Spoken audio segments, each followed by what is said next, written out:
ఆత్మబంధులందరికీ నా యొక్క ఆత్మ ప్రణామాలు. ఇంత గొప్ప ధ్యాన జ్ఞాన మార్గాన్ని మనకు అందించిన మహాత్ములైన బ్రహ్మర్షి పితామహ పత్రిజీ దంపతులకు మరియు బ్రహ్మర్షి తటవర్తి వీరరాఘవ దంపతులకు ఒకసారి ఆత్మ ప్రణామాలు తెలుపుకొని కార్యక్రమం స్టార్ట్ చేసుకుందాం. మాస్టర్స్, మనం గత 4 రోజుల నుంచి జీవభావము దైవభావము అనే టాపిక్ గురించి తెలుసుకుంటున్నాం. ఈరోజు 5వ రోజు. అయితే మరి కొంచెం మనకు నిన్న ఒక్కరోజు గ్యాప్ వచ్చింది. మనం మహిళా దినోత్సవం సందర్భంగా ఆ టాపిక్ చెప్పుకున్నాం కాబట్టి ఇది కొంచెం తెలుసుకొని మిగతా టాపిక్ మనం స్టార్ట్ చేసుకుందాం.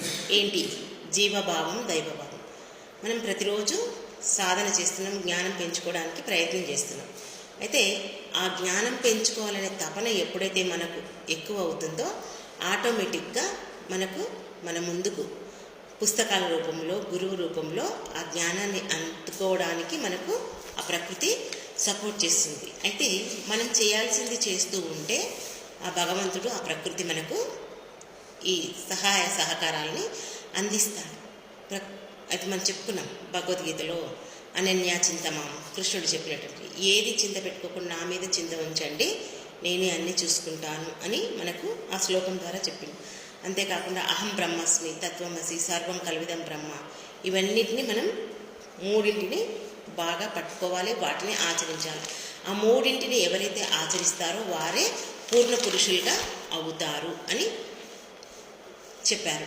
మరి మనం దైవాలమై ఉండి మర్చిపోతున్నాం. ఎందుకు అస్తమానం మర్చిపోతున్నాం అంటే, మనం ఈ విషయం ఎందుకు మర్చిపోతున్నామంటే ఆ సత్యాన్ని మర్చిపోయినట్టే.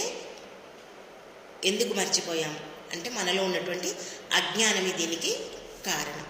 కాబట్టి ఆ అజ్ఞానాన్ని మనం పోగొట్టుకోవాలి. ఆ అజ్ఞానాన్ని పోగొట్టుకొని ఈ ధ్యాన మార్గంలోకి రావడానికి మనకు 300 నుంచి 350 జన్మలు మనకు పడుతుంది. ఇక్కడ ఒకటి, నేను జీవుణ్ణి అనుకుంటే అజ్ఞానం, దేవుణ్ణి అనుకుంటే జ్ఞానం. ఇన్ని 100 జన్మలు పట్టిన తర్వాతనే మనకి ఈ విషయము బాగా అర్థమవుతుంది. అది కూడా గురువు మాట విని ఆచరించి ఆయన చెప్పినట్టు చేస్తే మనకు కొంచెం జ్ఞానం పొందడానికి అవకాశం ఉంటుంది. మరి అంతేకాకుండా మన గత జన్మల కర్మల వాసనలు అనుకోండి, కర్మలు అనుకోండి, సంస్కారాలు అనుకోండి, వాటి వల్లనే మనం ఈ జన్మలో గురువు ద్వారా ఎంత జ్ఞానం పొందినా వాటిని అవగాహన చేసుకోలేకుండా ఏం చేస్తున్నాం, మళ్ళీ జీవుడిలాగానే ప్రవర్తించడానికి చూస్తున్నాం. నువ్వు దేవుడు అని గురువు మనకి ఎంతో చెప్తున్నాడు, కానీ ఈ మాయా ప్రపంచంలో ఉన్న కారణంగా మనం ఎంతసేపు జీవుడిలాగానే ప్రవర్తిస్తున్నాం. ఇంకా అంతేకాకుండా మరి మనకు సాధన జ్ఞానం పెరగకపోవడానికి ఇంకా కారణం ఏంటి అంటే విషయ చింతన. మన కష్టావకుడు చెప్పాడని చెప్పుకున్నాం, విషం ఒక్కసారి చంపుతుంది కానీ విషయాలు పదే చంపుతాయి. కాబట్టి ఆ విషయంతో మనం ఆ విషయాలను వదలాలి అని చెప్తున్నాడు. అయితే ఈ సుఖాల కోసం భోగాల కోసం నిరంతరం మనం ఉన్న సమయాన్ని దానికోసమే వినియోగిస్తే ఇంకా జీవుడిలాగానే ఉన్నట్లు.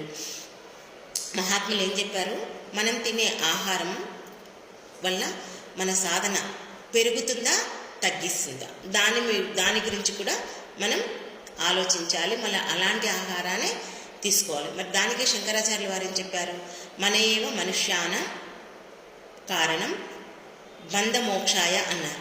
అంటే ప్రపంచం వైపు తిరిగి ఉన్న మనస్సు మాయలో ఉంటుంది. ఆ మనస్సునే కనుక మనం ఆత్మ వైపు తిప్పితే భగవంతుడి దగ్గర ఉంటుంది. అంటే ఇది బందీ అయిపోతుంది.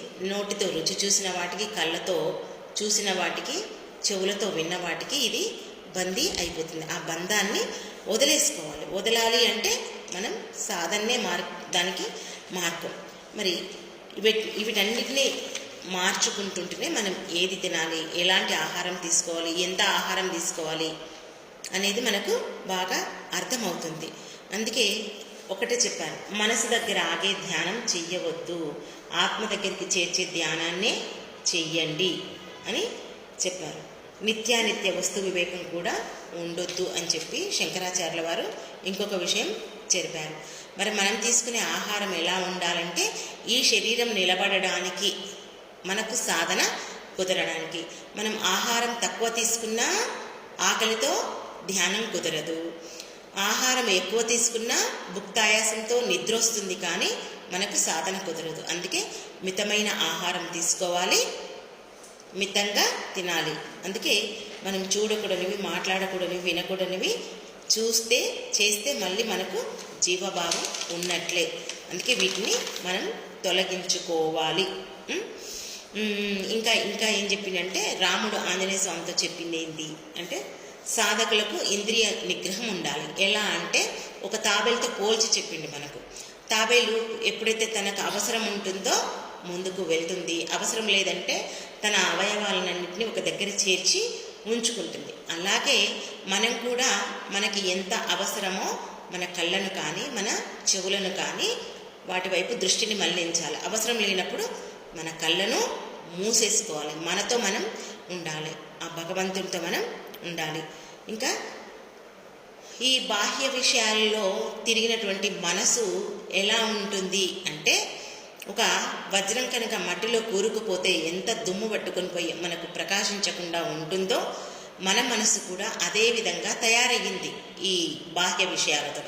కాబట్టి ఆ బాహ్య విషయాలను ఉన్నటువంటి ఆ మనసును మనం ఏం చేయాలంటే, సాధన అనే శ్వాస మీద ధ్యాస అనే సాధనతో ఆత్మను దగ్గర ఉన్నటువంటి ఆ మురికిని, అంటే ఆ మనస్సు అనే మురికిని కడగాలి. ఆత్మపై కప్పి ఉంది కాబట్టి దాన్ని కడగాలి. అందుకే ఈ మనస్సుకు భ్రమలు, కల్పనలు ఇవన్నీ తొలగించుకోవాలంటే మనం ఎక్కువగా సాధన, స్వాధ్యాయం, సజ్జన సాంగత్యం ఇవన్నీ చేస్తుంటే అప్పుడు ఆ బ్రహ్మ మనల్ని వదలడానికి అవకాశం ఉంటుంది. బ్రహ్మను వీడి శరీరము, ప్రపంచము, మనస్సు ఇవేవి శాశ్వతం కాదు. ఏదైతే శాశ్వతంగా ఉందో అది నేనే అని మనం నమ్ముతామో అప్పుడు దివ్యత్వం రావడానికి మనకు అవకాశం ఉంటుంది.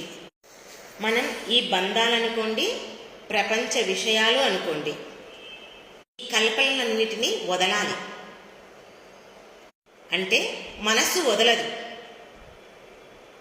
దానికి మనం ఏం చేయాలంటే, కళ్ళు మూసుకొని ఆత్మ దగ్గరికి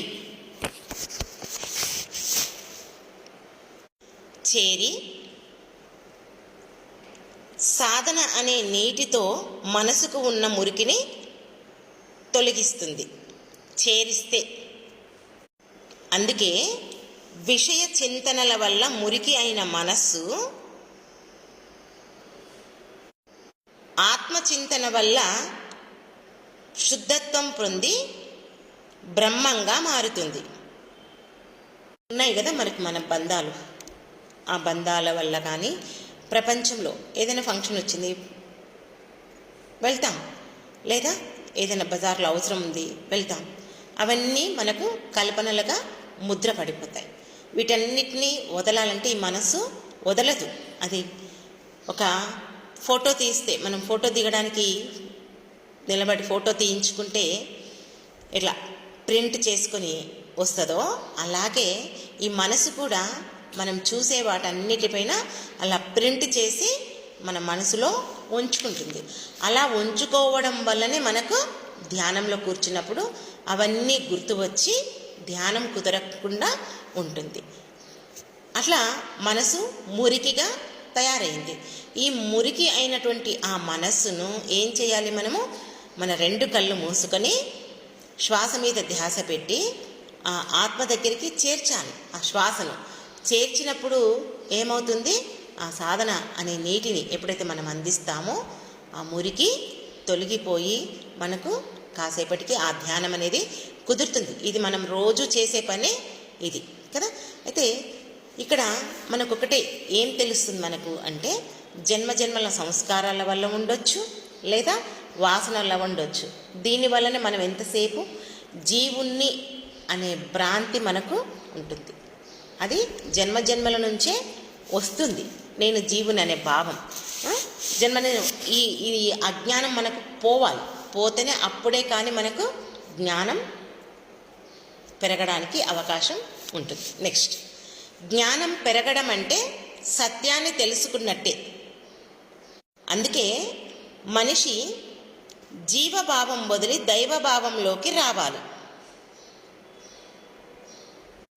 అంటే ప్రపంచం మిథ్య అని అనుక్షణం ఎరుకతో ఉంటూ సాధన చేస్తూ విషయ చింతన వదిలి ఆత్మచింతనలో ఉండాలి. జ్ఞానం పెరగడం అంటే ఏంటి? సత్యాన్ని తెలుసుకున్నట్లు. జ్ఞానం పెరిగితే ఏంటి? ఏం సత్యం? నేను జీవుణ్ణి కాదు దేవుడిని అనే సత్యం మనం తెలుసుకున్నట్లే. అందుకే ఈ భావం పోవాలి. జీవుణ్ణి అనే భావం పోతే మనకు ఆ దైవభావము ఆటోమేటిక్గా వచ్చేస్తుంది. అంటే ఈ ప్రపంచం మిథ్య అని మనం ఎప్పుడు గుర్తుపెట్టుకోవాలి. ఎందుకు? మనం చూసిన వెంటనే మనకు ఈ మనసుతో ఏమనిపిస్తుంది? కావాలి కావాలి. ఏవి చూసినా మనకు కావాలనే కోరిక కలుగుతుంది. ఏంటి? ఒక వస్తువును కొనేది అంటే మన శరీరానికి ధరించేదైనా, మనం ఉండడానికైనా, లేదా మనం తినాలనుకున్నా వాటిని చూస్తే వెంటనే మనకు ఆ విషయ చింతన మనకు కలుగుతుంది. ఎందుకు అంటే మనకు సుఖం కావాలి, సంతోషం కావాలి, ఎంజాయ్మెంట్ కావాలి. వాటి కోసమే మన మనసు ప్రాకులాడుతుంటుంది.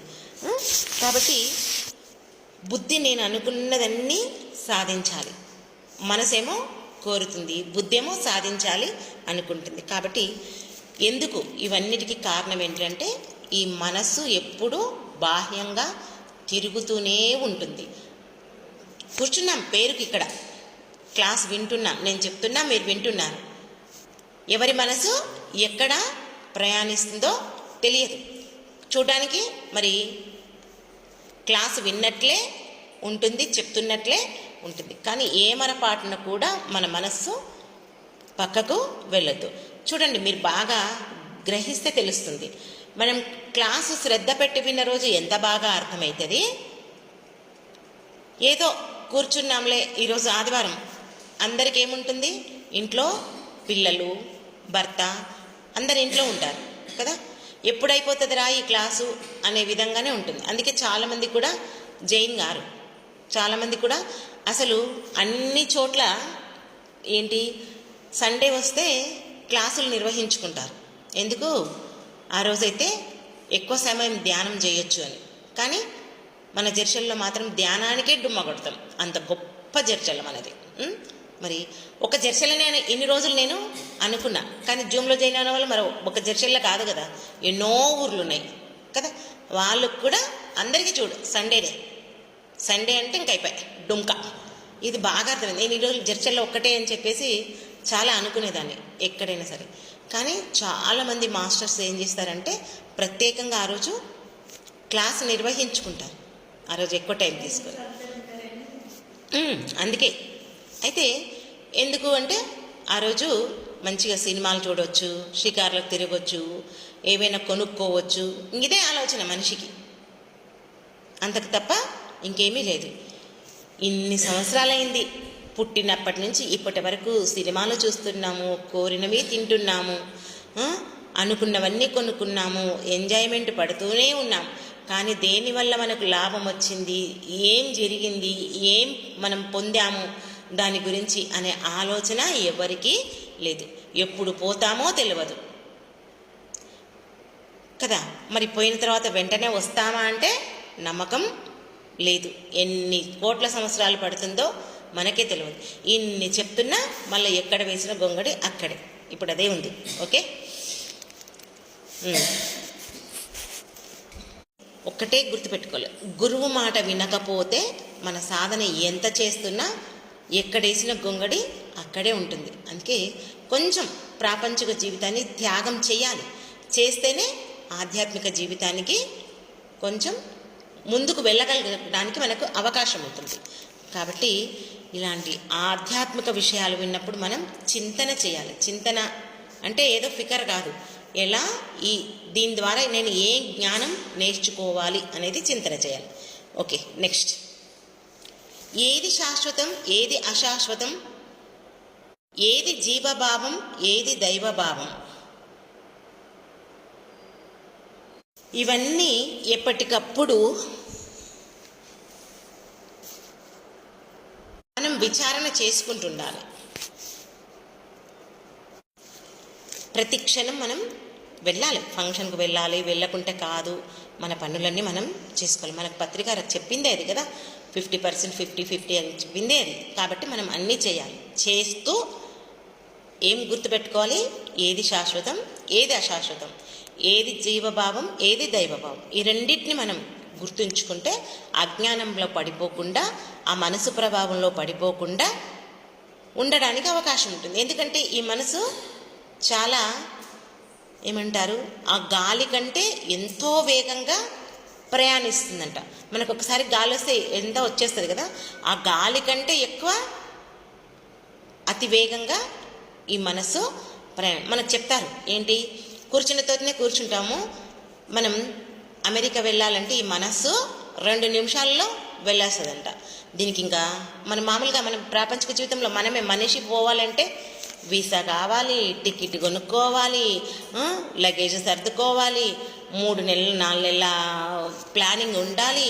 అంటే ఏమంటారు, అకస్మాత్తుగా పోయే వాళ్ళు కూడా ఉంటారు. అకస్మాత్తుగా పోయే వాళ్ళు అది వేరే విషయం. అకస్మాత్తుగా పోయినా కూడా నీకు ఈ నుంచి ఎయిర్పోర్ట్కి వెళ్ళాలి, కారు మాట్లాడుకోవాలి, అట్లా లేదన్నా నీకు 2-3 గంటల టైం పడుతుంది అకస్మాత్తుగా పోయినా కూడా. అలాంటిది నీవు ఈ మనస్సును కనుక ఒక్కసారి అమెరికా వెళ్ళిరా అంటే 2 నిమిషాల్లో వెళ్ళొస్తుందంట. అంత వేగంగా ఈ మనస్సు వెళ్తుంటుందంట. వెళుతుంది ఈ మనస్సు. కానీ అనుక్షణం మనం ఏంటి, విచారణ ఉండాలి. నేను జీవభావంలో పడిపోతున్నానా, ఉంటుంది. ఆటోమేటిక్గా మనం పడిపోతున్నాం. నేను జీవభావంలో పడిపోతున్నాను, కానీ మళ్ళీ ఏం చేస్తున్నాను, దైవాన్ని అనుకుంటున్నా. కళ్ళు మూసినప్పుడు మాత్రమే దైవంలా భావిస్తున్నా, కళ్ళు తెరిచినప్పుడు ఏం చేస్తున్నా, నేను జీవుణ్ణి అనుకుంటున్నా కదా. మన పరిస్థితి అదే కదా. చెప్పుకున్నాం మనం ఆ విషయం కూడా.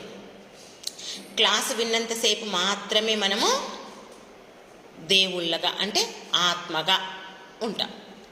క్లాస్ అయిపోయిన తర్వాత మామూలు ఒక తల్లి, ఒక భార్య, ఒక అక్క, ఒక అత్త, ఇలా ఏదో మన పోర్షన్ ఏది ఉంటే అది అయిపోతున్నాం కదా. అందుకే మరి ఇవన్నీ ఈ గత జన్మ సంస్కారాలు కొన్ని వదలలేదని మనం ఎప్పటికప్పుడు తెలుసుకోవాలి. తెలుసుకొని చెక్ చేసుకొని వాటి నుంచి బయటపడటానికి చూడాలి. Okay, next. ప్రపంచం వైపు తిరిగినప్పుడు మనకు కలిగే నష్టాలు, దోషాలు మరొక్కసారి గుర్తు చేసుకోవాలి.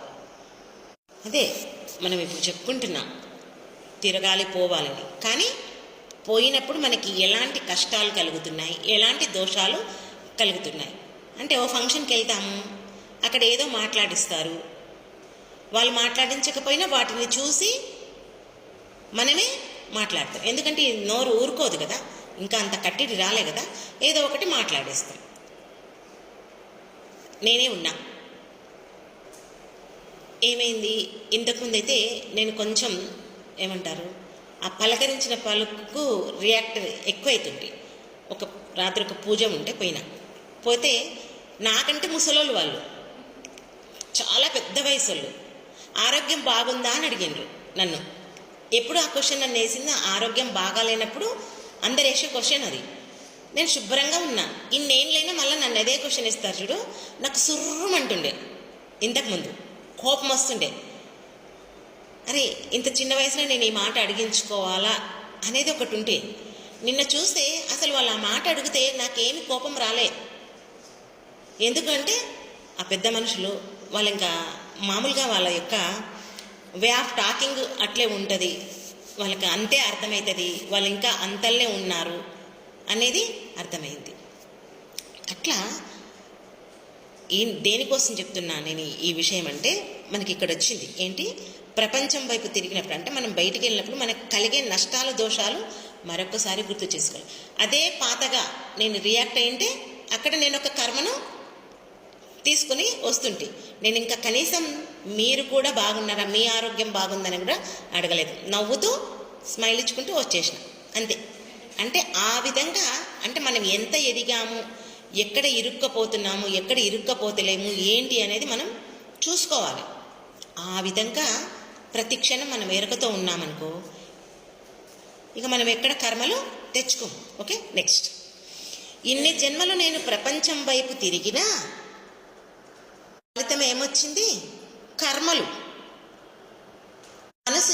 సాధించింది అంటే కర్మలు పెంచుకుంది. కర్మలు తెంచుకుంటేనే కానీ ఈ జీవభావం పోదు, దైవభావం రాదు. ఆ కర్మలను వదిలించుకోవడానికే సాధన చేసి జ్ఞానం పొందుతున్నాను. ఇన్ని జన్మలు నేను ప్రపంచం వైపు తిరిగినా ఫలితం ఏంటి అంటే కర్మలు. మనం చెప్తాం, నేను పెరిగి ఇంత పెద్దగైనా ఇన్ని సంవత్సరాలు వచ్చినాయి, నాకు ఇంతవరకు నేను సాధించిందంటూ ఏం లేదు అని మనం ఒక్కొక్కసారి మనమే అనుకుంటాం.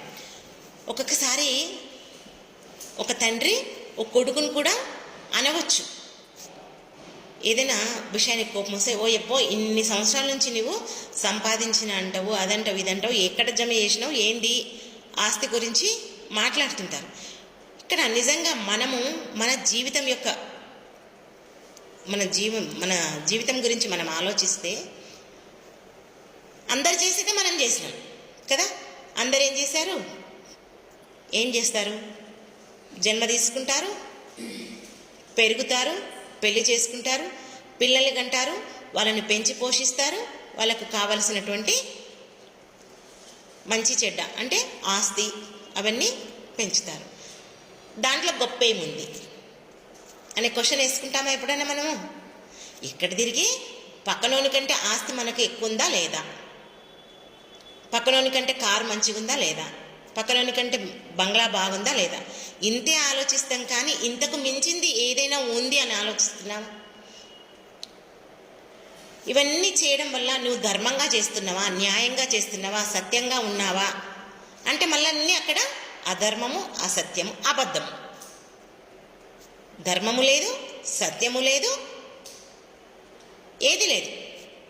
అన్నీ పక్కన చేరుస్తున్నావు. అసత్యంగా మాట్లాడుతున్నావు, అబద్ధంగా మాట్లాడుతున్నావు, అధర్మం వహిస్తున్నావు. దానివల్ల ఏమొచ్చింది నీకు? కర్మలే, ఇంకేమీ రాలేదు. అలా ఒక్కొక్క జన్మ నుంచి మోసుకుంటూనే వస్తున్నావు. ఆ కర్మల్ని మోసుకుంటూనే వస్తున్నావు. ఏదో ఈ జన్మలో నీకు తెలిసింది ఈ జ్ఞానం, ఈ సాధన. మరి తెలిసినప్పుడు దీన్ని పాటించాలి, కంటిన్యూ చెయ్యాలి. కానీ మనం ఏం చేస్తాం?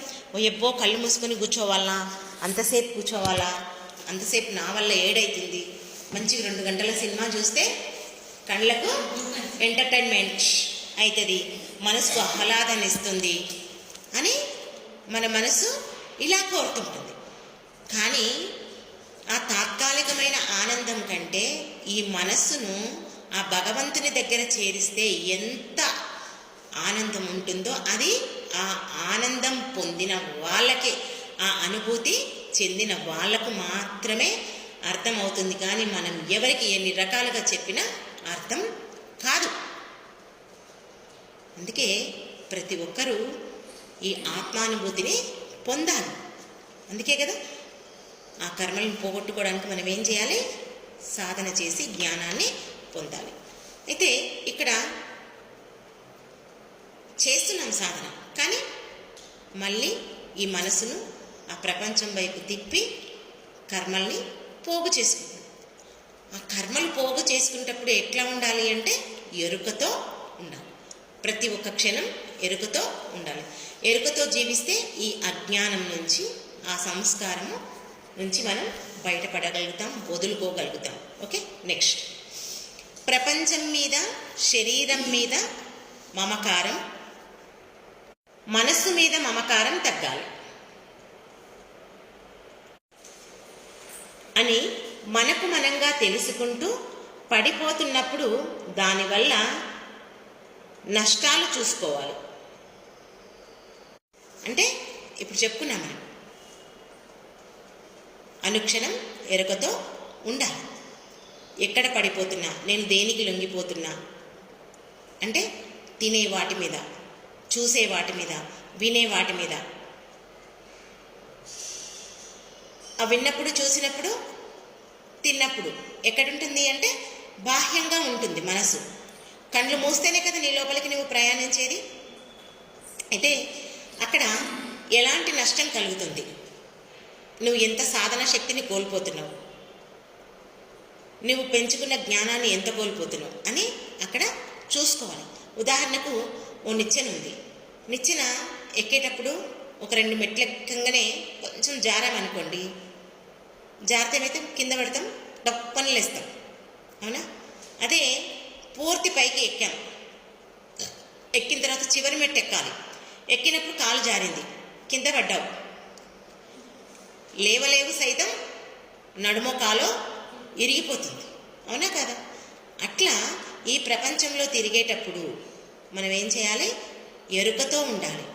ఎక్కడ మనం జీవభావం, ఆల్రెడీ మనం ప్రపంచంలో ఉన్నామంటేనే జీవభావంలో ఉన్నట్లు. అంటే మరి ప్రపంచంలో ఉండకుండా ఎట్లా ఉండాలి అనే క్వశ్చన్ వస్తుంది. కానీ ఉండొద్దని చెప్పట్లే, దాని ద్వారా నీకు నష్టం కలగకుండా చూసుకోవాలి. ఇప్పుడు ఒక వ్యాపారం చేస్తాం, నష్టం కలగడానికి చేస్తామా, లాభం కలగడానికి చేస్తామా? లాభం కావడానికే కదా. మరి లాభం కావాలన్నప్పుడు అక్కడ ఎరుకతో ఉంటావా లేదా? అందరికంటే ఎక్కువ డబ్బులు సంపాదించాలి, మంచిగా ఉండాలి, కీర్తి ప్రదేశాలు అన్నీ ఉంటాయి కదా. అక్కడ ఎరుకతో ఉంటావు చూడు. ఆ ఎరుక ఈ జీవితంలో ఈ దైవాన్ని చేరే గమ్యంలో నీకు ఉండాలి. మనసు చెప్తుంది, ఒక్కటే కదా, ఏం కాదు తీసుకో, ఈ ఒక్కటే కదా, ఒక్కటి అనుకుంటూ ఆ కోరికలు తీర్చుకుంటూ ఒక్కొక్కటి అనుకుంటూ ఏం చేస్తాం మనం? ఆ కోరికలు పెరుగుకుంటూ పోతాయి. ఈ ఒక్కటే అని మనం ఎప్పుడు ఒక్కటే అని ఎప్పుడైతే అనుకుంటామో దాని మీద మనకు మమకారం, బంధం పెంచుకుంటూ ఉంటాం. అక్కడ మనం వాటిని ఉండాలి. అలా పెంచుకుంటూ పోవడం వల్ల ఏమవుతుంది? దాని మీద మమకారం పెరుగుతుంది, విషయ చింతన కూడా మనకు పెరుగుతుంది. వాటిని తగ్గించుకోవాలి. అందులో కూరుకుపోతే ఇంకా మనం లేవడం చాలా కష్టం. మళ్ళీ ఎంతో సాధన చేయాలి, ఎంతో కృషి చేస్తేనే మనం దాన్ని దాటగలం. ఆ విధంగా ప్రయత్నం చేయాలి. Okay, next. గురువులు చెప్తారు కదా, విషయాన్ని విషయంగా భావించు అని. లేదంటే నిన్ను కూరుకుపోయేటట్టు చేస్తుంది. నిన్ను జీవుణ్ణి అనుకునేట్టు చేస్తుంది. మనకు శంకరాచార్యులు మొట్టమొదటినే చెప్పాడు, విషయాలను విషంగా భావించు, లేదంటే అది చంపుతూనే ఉంటుంది. అందుకే మనకి ఇక్కడ ప్రతిరోజు గురువు కూడా చెప్తాడు, విషయాన్ని విషంగా భావించు, లేదంటే నువ్వు దానిలో కూరుకుపోతావు. నీకు ఈ ఒక్కటే అని ఎప్పుడైతే అనిపిస్తుందో ఆ ఒక్కటి 2 అవుతుంది, 2 4 అవుతాయి, 4 10 అవుతాయి. కాబట్టి దాన్ని అక్కడ నువ్వు ఒకటే అనుకుంటే ఇంక నువ్వు ఎప్పుడు జీవస్థితిలోనే ఉంటావు. దేవుడివి అనిపించుకుంటే అమృతము, జీవుడివి అనిపించుకుంటే మరణంతో సమానం అంటున్నారు. ఎవరికి? ఒక యోగికి. ఎందుకన్నారంటే నోట్ చేసుకోండి. ఒక యోగికి జీవభావం మరణంతో సమానం. ఆత్మభావం అమృతం త్రాగినవాడు ఎంత ఆనంద స్థితిలో ఉంటాడో అంత ఆనంద స్థితిలో ఉంటాడు యోగి. ఏం చెప్తున్నారు? యోగికి జీవభావం అంటే మరణంతో సమానం. అంటే అంత ఎత్తుకు మనం ఎదగలే కాబట్టి మనకు ఏమనిపించదు, ఏమైతే దిలే అనిపిస్తుంది. ఓ పెళ్ళికి పోయినా, ఫంక్షన్కి పోయినా, దాంట్లో కూరుకుపోయినా ఇంకా పైకి అసలు దాన్ని గుర్తిస్తే కదా మనకు ఇది ప్రాపంచిక విషయము అనేది. ఒక యోగికి మాత్రం ఏమనుకుంటాడో ఆ జీవభావం మరణంతో సమానం.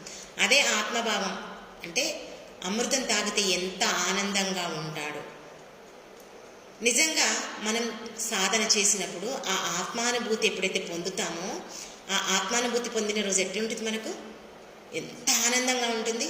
ఆ ఆనందం మనం బయట ఎన్ని డబ్బులు పెట్టినా దొరకదు. మనం దానికోసం మళ్ళీ ధ్యానంలో సాధన చేసి పొందుదాము అన్నా కూడా మనం దాన్ని పొందలేం. ఆ ఆత్మానుభూతి అనేది మనం కావాలనుకున్నప్పుడు రాదు. దాన్ని చూద్దామనుకున్నా, ఎలా వస్తుంది చూద్దామనుకున్నా మనం చూడలేం.